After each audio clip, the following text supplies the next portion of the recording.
of time passes by. Days that go dark and bright. Recorded live from the Engine Room in Broad Ripple, this is the Voices of Indy podcast hosted by Josh Gillespie. Voices of Indy is a show dedicated to giving you the opportunity to know the musical, visual, and theatrical arts of Indianapolis, Indiana.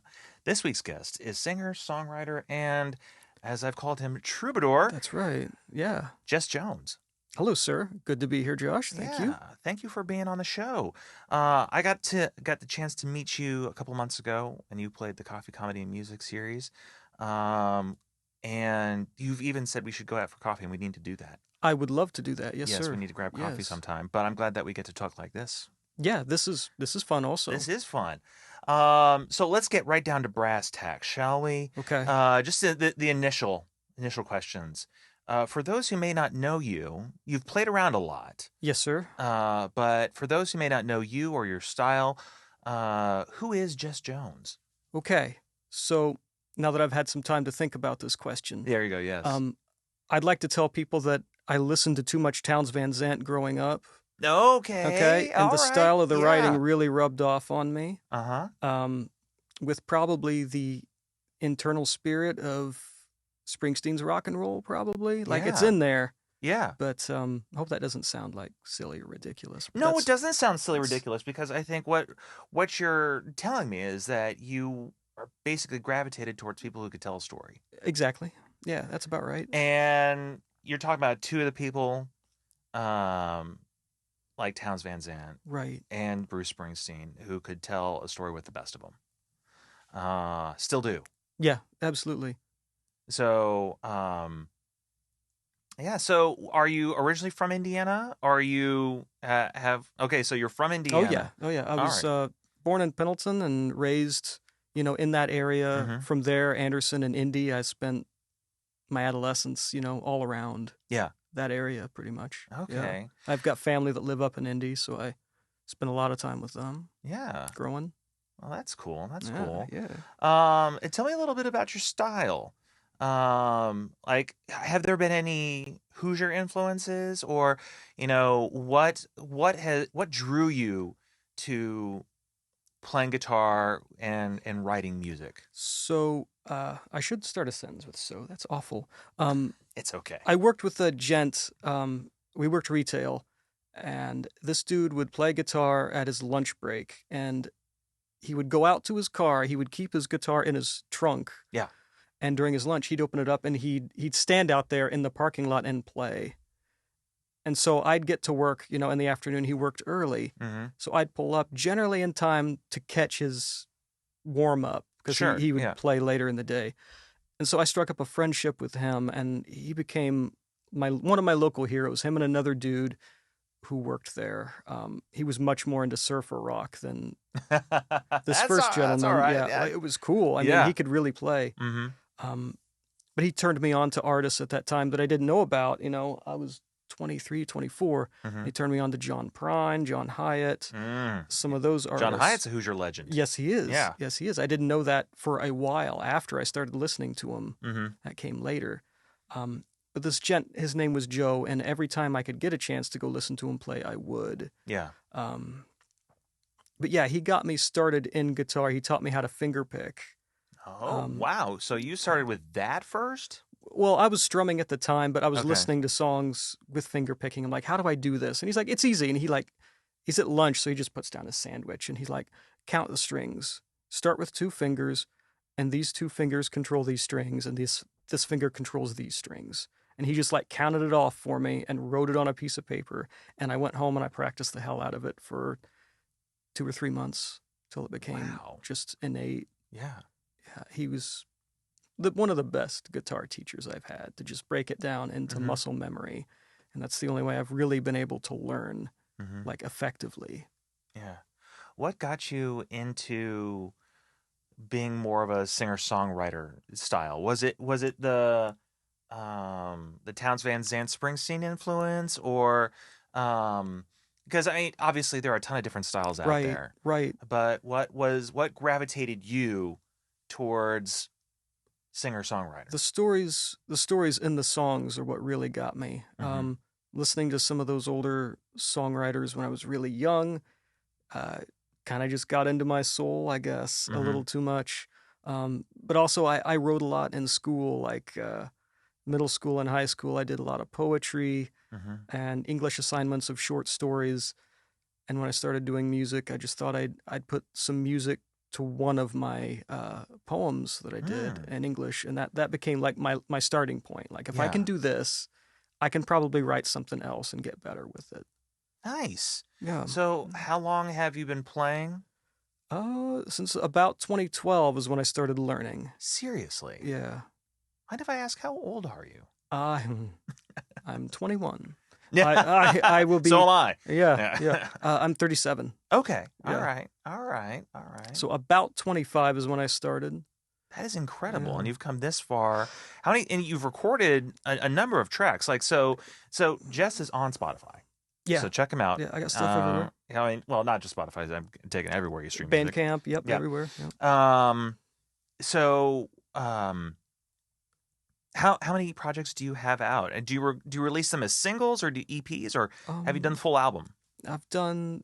Let's see. The first one was "Shut Up and Play the Song," which is a joke about getting out of my own head. Mm-hmm. And then the first album was "Leaving Selena," and that was the same year. And I think the year after that, or 2 years after that, we did "Cloud Seeding," and then we did another album after that. And I just released my first like actual single back in May. Of So this year? yeah, this year I released like my first single by itself Oh, okay, back okay, in okay. May. Yeah. Yeah, All yeah. right. I always felt like I was trying to make up for lost time. Like I felt like I started so late, Mm-hmm. and I wanted to get Oh, sir, you going. didn't start late. I mean, Uh, I didn't release my first album until I was 40 something. oh, So makes me feel a little better. I hope so. I hope so. Um, that is, but that's fascinating. You know, I've been playing since I was 18. Wow. I've been playing instruments before then, Well, but it I shows. didn't pick up the guitar until 18. So the fact that you didn't start picking up until several years later, Yeah. like in age, because I find that most people who pick up the guitar tend to pick it up at an earlier age. Yeah. And so that's fascinating that you found yourself older and picking up an Yeah. instrument. I needed something to do when I was still doing a regular day job before music. Mm-hmm. All I really did was work and go home, and that gets old and it gets depressing. Yeah. So I bought a cheap guitar and just challenged myself. Yeah. Yeah, to get it So going are you a full-time musician now? as best as I can be. Yes, as Really? best as I can be. Yeah. May I ask how you pull that off? Um, tenacity. Um, Lots of emails and just being persistent, Mm-hmm. and kind to people, Yeah. other performers especially. Mm-hmm. You know, just getting out there, busking if you have to. I'll, you know, just whatever I can do to be Yeah. playing is rewarding. How often would you say that you are out there on the road slash busking slash gigging slash whatever you want to call it? On average, 2 to 3 times a week, Really? give or take. Gigs generally run 2 per week Mm-hmm. on average, but local coffee shop in town is nice enough. If I want to come in and just play and hang Mm-hmm. out, order some coffee, they'll graciously have me come out and Sure. let me chill. So when are you playing like all around the city, the state, the Midwest? I mean, I have not crossed state lines yet and played. okay. Not yet. I'm hoping to fix that. We're recording the next album, so I'm hoping to get like a little bit more momentum and start like Illinois, Ohio, and maybe Kentucky Mm-hmm. for some stuff. But I've played as far as Elkhart, Napanee, Fort Wayne, Marion, Mm-hmm. Yeah. Kokomo, Yeah. and areas in between there in Indy and down in Brown County.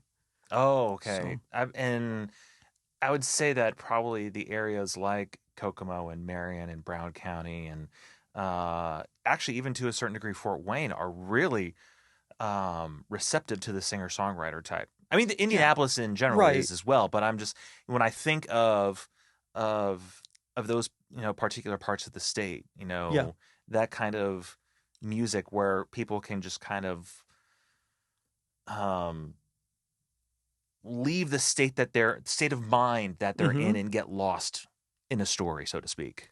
I did not realize how many performers there were in central Indiana until I really started playing music. Mm-hmm. And there are just so many talented folks that I meet. Um, it was overwhelming. Mm-hmm.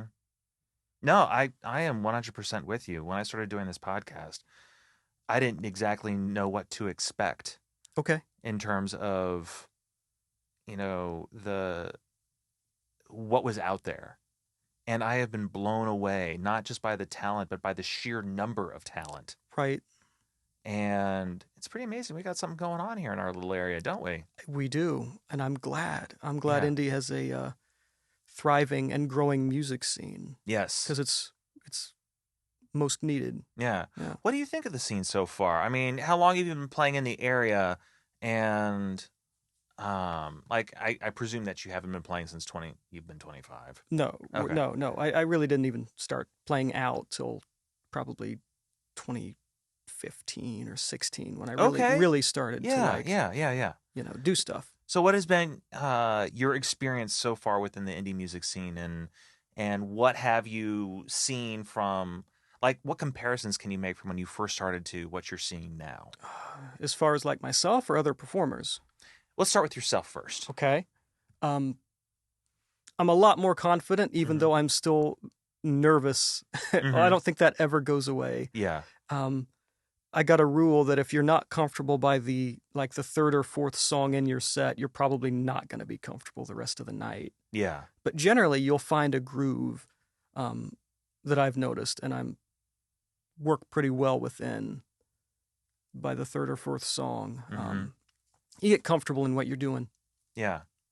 Well, that's cool. I mean, so that's been your experience. How would you, um, based on the talent that from 2015 to now, Mm-hmm. because I started the podcast in 2021. I've Okay. only really started playing out a lot this year, 2022. So 23. 23. Been playing out about a year? So about a year. Yeah, Okay. Okay. been playing That's out fair. about a year. Um, Sorry, I lost track of That's time. okay. Um, COVID did that to everybody. it did, didn't it? Yeah. And so what so I know a post-COVID Indianapolis music scene that seems to be just kind of bursting at the seams. Okay. That's Yeah. that's my general impression of it. Is that it is just bursting at the seams of people wanting to get out and play, Yeah. make music. I see that too. Yeah. Yep. What was it like when you first started? I wasn't as in tune. I didn't know as many other artists Mm-hmm. or venues that booked music, so I wasn't as um, up on the ball, I guess. But naive when I first Yeah. started. I was Mm-hmm. pretty naive. I had no idea how to go about booking a show, Mm-hmm. how to contact folks, or what to say, really, or the language involved. Um, but as I've been playing, I've noticed that there are a lot of talented folks who get to play out Mm-hmm. at some nice places. Mm-hmm. And I'm glad I'm not as green as I was then, because if I had seen how talented some of the folks are then as I have now, I Mm-hmm. probably would have quit just from seeing all of these bands play and Mm-hmm. other artists perform. Yeah, I'd try not to let it get me Yeah, get me down. yeah, I mean, yeah. that's yeah, I mean, just seeing them, listening to them. I find myself primarily listening to local music now these days, Nice. opposed to, more national acts. And the fact that that is the case, that I can be listening to more local talent is a testament to what we have here. I agree. And it's a testament to the talent that we have here as well, and it's just mind-boggling to me, um, that it feels like Indianapolis is, we know what's going on here, but it feels like it's a secret to the rest of Yeah, a the little bit. area, to the region, practically to the state almost. It feels a little sleepy, Mm-hmm. just a little bit. Yeah, But I'm sure if it keeps going the way it is, it won't stay that way for I certainly all hope that not. much longer. I certainly hope that is the case. Um, Well, tell me a little bit more about yourself. In in terms of obviously what you feel comfortable talking about. Sure, right. I You won't. know, don't need Right, to be pressing anything. right, right. Um, but let's get to know you, Jess Jones, as a person, Right. um as a musician, Yeah. and like what do you want people to know about Jess Jones? Oh man, that's a good question.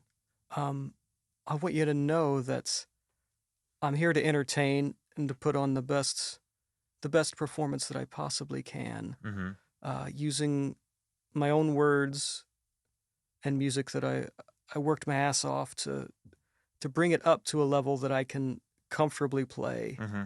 Um, just listen. I just want folks to listen Mm-hmm. while you're having your beer or your meal, or if you're just out needing to listen to something new. Mm-hmm. Um, that's pretty much it. I'm not too complicated of a guy. My girlfriend and I got twin boys at home, so I like to spend a lot of my time making them laugh. Oh, that's cool. Um, yeah, That's yeah, cool. Um, I had something here and then it escaped that's me. okay. That happens, I have found that happens a lot to me when I do the show. I'll have something and then all of a sudden my mind goes blank. Um, I'll practice stuff on the way to, come in here. I was practicing what questions might have been asked oh, in okay. So general, you and I you just maybe like, well, what am I gonna ask? what are you Like, gonna yeah. yeah, And Josh has kids too, I right? do have kids. I have Yeah. 5 of my own. Holy cow, dude, Yeah. you're a 4 busy girls dude. and a boy. Wow. Yeah. Then I have 3 in high school right now and 2 in elementary. And I was thinking about this the other day, and I am going to be having at least one high schooler for 13 consecutive years. That is daunting to me. Yeah, I mean, it's already started. So, I mean, it started in 2020, but yeah, just it dawned on me. I was like, this is going to be going on for a while. yeah. Yeah. But you're youthful and exuberant.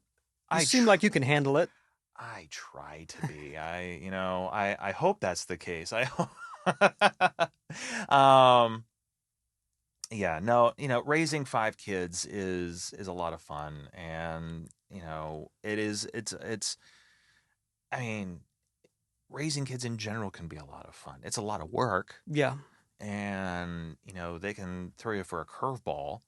Absolutely. yeah. I've learned a Um lot. yeah. I learned a lot in 4.5 years. Yeah, Yeah. And you say you have twins? they're twin boys. Yeah. What's it like raising twins?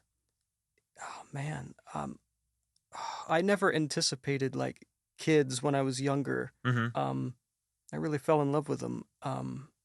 Getting to know them is when they're babies. They're like so alike. Mhm. They just kind of like wrestle and do stuff. But as they're getting older, you really see the personalities like start to split. One is a little quieter than the other one. And the other one's way more. I think he thinks he's a conversationalist because he'll talk constantly, Mhm.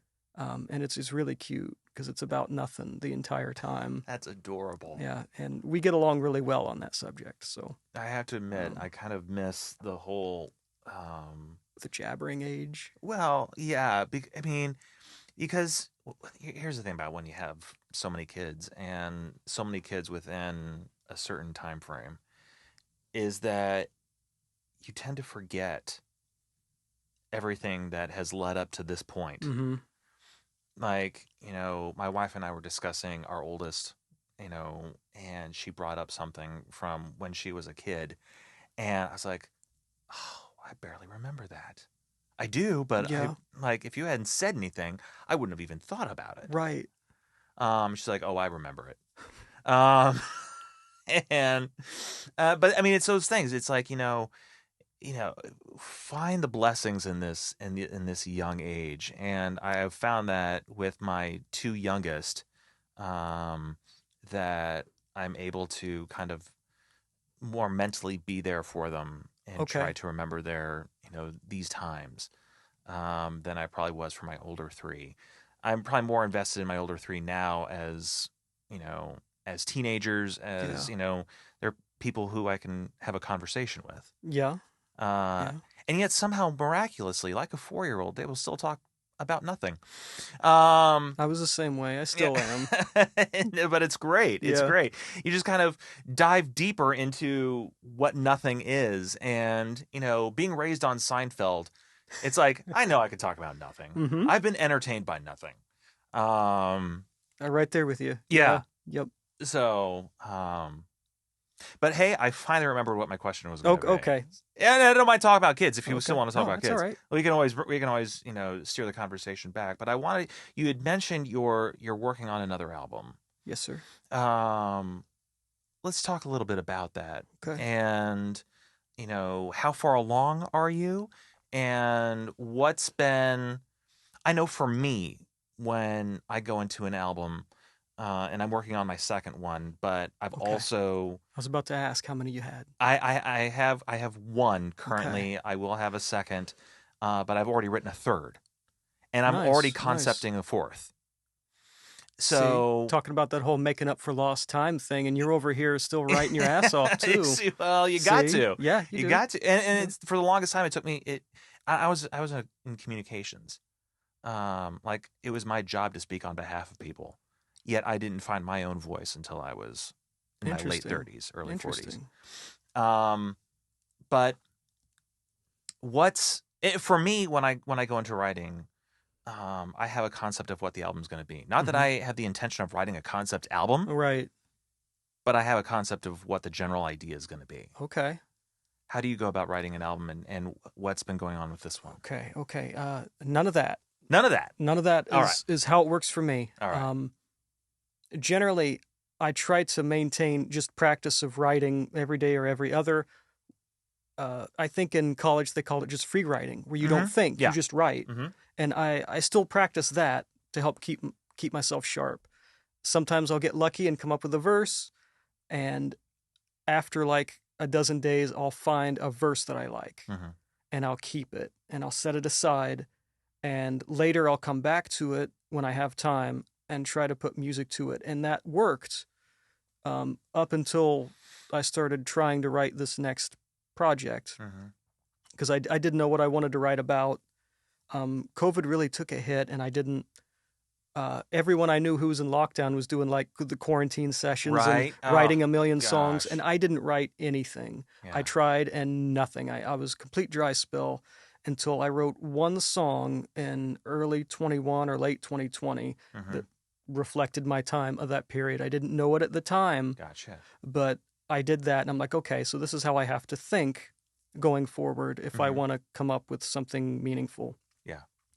So I started doing that. I did this songwriter experience in Bloomington called the Orbit Room. Okay. Have you heard of this? I think so. Okay. I was sitting For there. those who haven't, Okay. what is it? Right. Okay. So the Orbit Room, I think it's monthly. They'll throw on a songwriting session of three or four pairs of people. You'll go up two at a time on stage, and you'll take turns. You'll play a couple songs each. Mhm. And that's the night. It's a wonderful spot. They got really good food. If you're in Bloomington, I highly recommend the Orbit Room. Mhm. But the Cosmic Songwriter Showcase is what it's called. I was sitting there after my set with a friend. His name's Keenan, and he's big down in Bloomington. Big, like big shot. His name's Keenan, and he's a really cool guy. He does stuff down there in the music community. And he said the last time he saw me, I had a beard because it was winter time. I'm like, yeah, it gets So cold up here. Yeah. Do you do the beard just for winter? Just for winter, yeah. Okay, because the pictures that I see of you. I know. I molt in the summertime. Oh, okay. It goes away. Yeah. Yeah. But he said the last time I saw you, you had a big beard. I'm like, yeah. It's getting warmer now. And he says it gets pretty cold up there in the flatlands, because he knows I'm from Indy. I'm like, Yes. flatlands. So I started thinking the next title of my album is going to be called The Flatlander. Oh. Okay. So I'm like, I like that. That's an interesting perspective. He didn't remind me, we didn't talk about it, but I thought about the last time I played his show in 21, was my first real interview ever. I'd never really been interviewed, and I didn't know how to respond to a question when he asked, "Are your songs personal, or are they all, Yeah.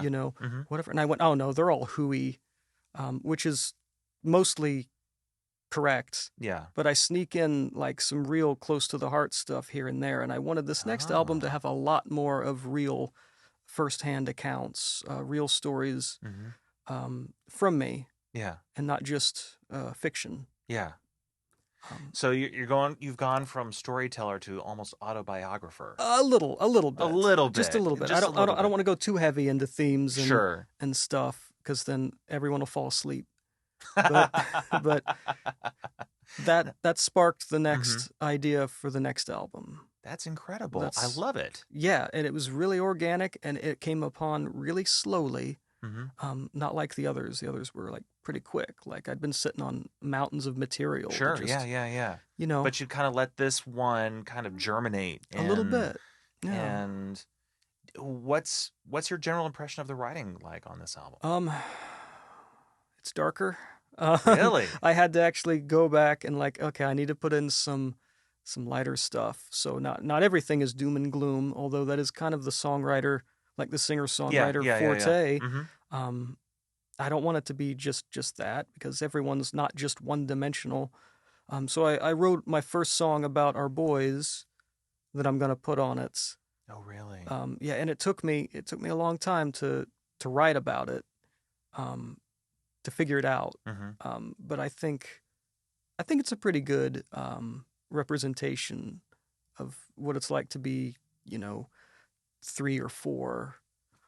That's what I thought about a lot as I was writing it, what they were like at that age, and trying to remember what I was like, a little more free-spirited. Yeah. So yeah, I got a nice, more cheerful song on there for them. Okay. And a couple others that are more. So the songs that you are about to sing for us. Yes. Are they ones that you've previously released, or are they ones that are going to be coming up on the next album? One is from the last album, called Away From Me, that I wrote after pandemic. I was back on the road playing shows, and I started to get homesick. That's what that's about, and that's from the last album that came out in 22. I think we recorded it the year previous, and it came out in 22. But the second song, Kelly Green, is going to be on the next album. Okay. It's coming up. Awesome. So we got a sneak peek. Yes.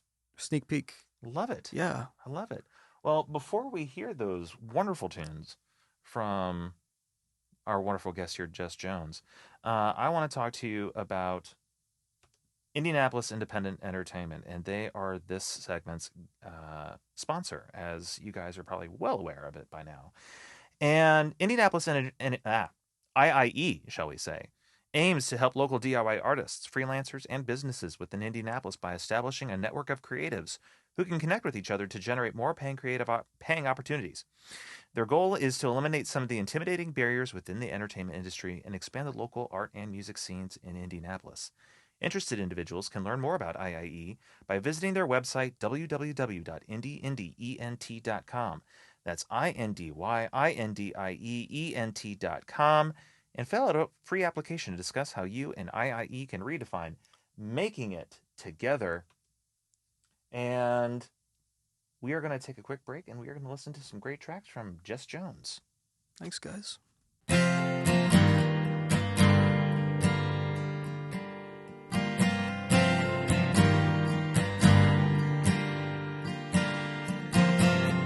A lot of time passes by,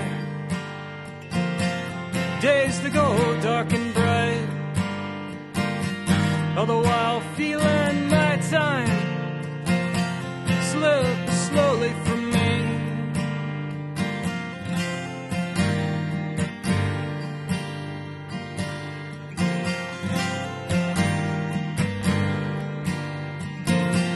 See them all come and go, pass by in the blink of an eye. No second chances this way. Wind blows hard in my face, 'cause slowly the days go by. quicker than they seem. White lines on the freeway drive slowly away from me.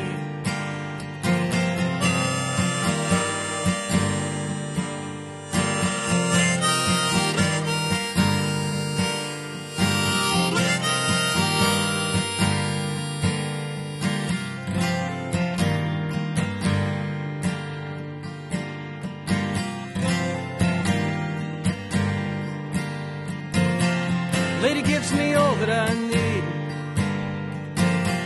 gives it, then she takes it away. Dumbstruck as she walks slowly away from me. 'Cause slowly the days go by, years are quicker than they seem. White lines on the freeway drive slowly away from me.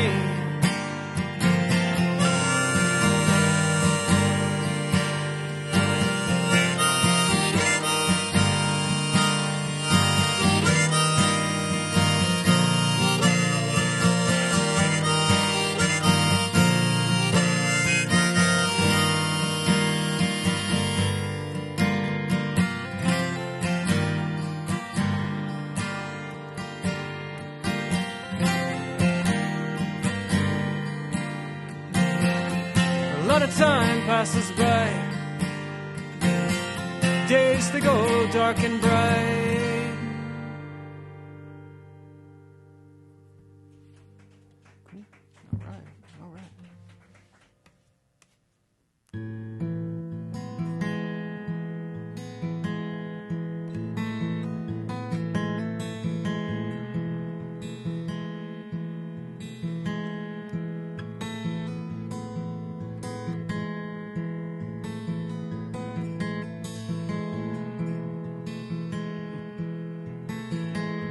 Mistakes were made a time or two,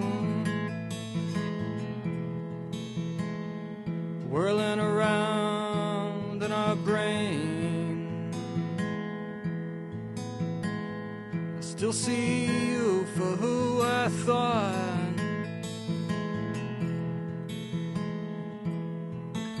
Outside, leaning on your leg.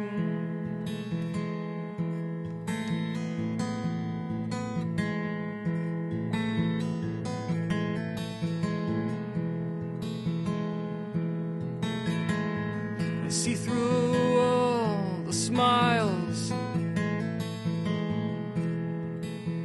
and all the nighttime charades, pinned into a corner for all my age. But tell me, Kelly Green, and who we are, and what we mean, where we go, Kelly Green.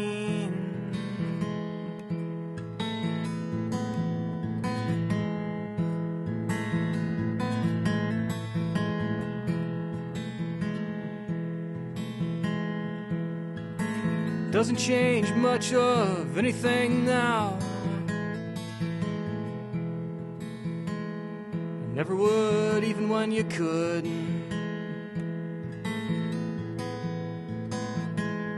You tried to convince me, the gullible child I am.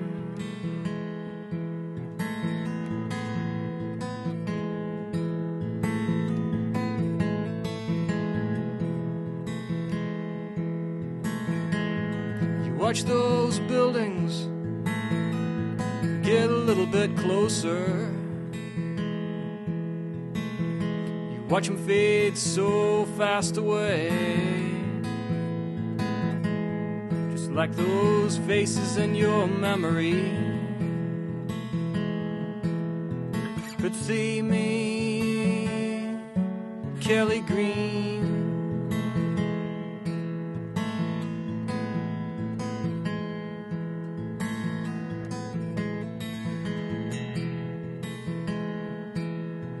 And who we are, and what we mean, where we go, Kelly Green.